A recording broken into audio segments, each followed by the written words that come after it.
যে সকল মহিলাদের জরায়ুতে টিউমার, ডাক্তার বলেছে জরায়ু কেটে ফেলতে হবে কিংবা সন্তান নিয়ে অসুবিধা হবে, একদম গ্যারান্টি দিয়ে বলছি ভালো হবে মাত্র 7 দিনে। তার জন্য লাগবে পাথরকুচি পাতা, রসুন, দারচিনি ও লবঙ্গ দিয়ে একটা ভালো করে পেস্ট বানিয়ে নিতে হবে।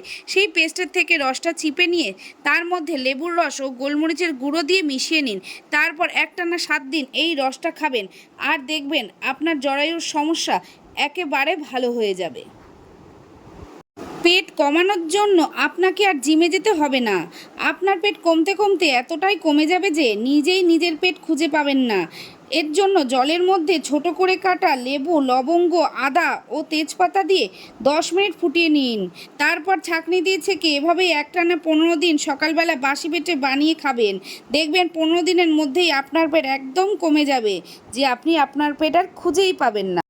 ভুল করে হলেও চালের সাথে শ্যাম্পু মেশাতে যাবেন না, কারণ চালের সাথে শ্যাম্পু মেশালে আপনার চুল খুব তাড়াতাড়ি বাড়বে যে আপনাকে প্রতি সপ্তাহে চুল কাটতে হবে।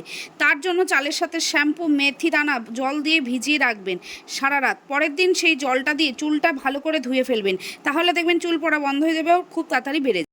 যাদের চোখে ছানি পড়েছে, চোখ দিয়ে জল পড়ে, চোখে ঝাপসা দেখছে, চশমা ছাড়া একদমই চলতে পারে না, তারা চোখ অপারেশন করার আগে এই ভিডিওটি একবার দেখুন, তাহলে আর আপনাকে চোখ অপারেশন করতে হবে না। তার জন্য নেবেন কিশমিশ, লবঙ্গ, এলাচ ভালো করে বেটে নিয়ে তার মধ্যে মধু মিশিয়ে রাতে ঘুমানোর আগে টানা 7 থেকে 10 দিন খাবেন। চোখে ছানি পড়া, চোখ দিয়ে জল পড়া, ঝাপসা, চোখের যাবতীয় সমস্যা দূর হয়ে যাবে।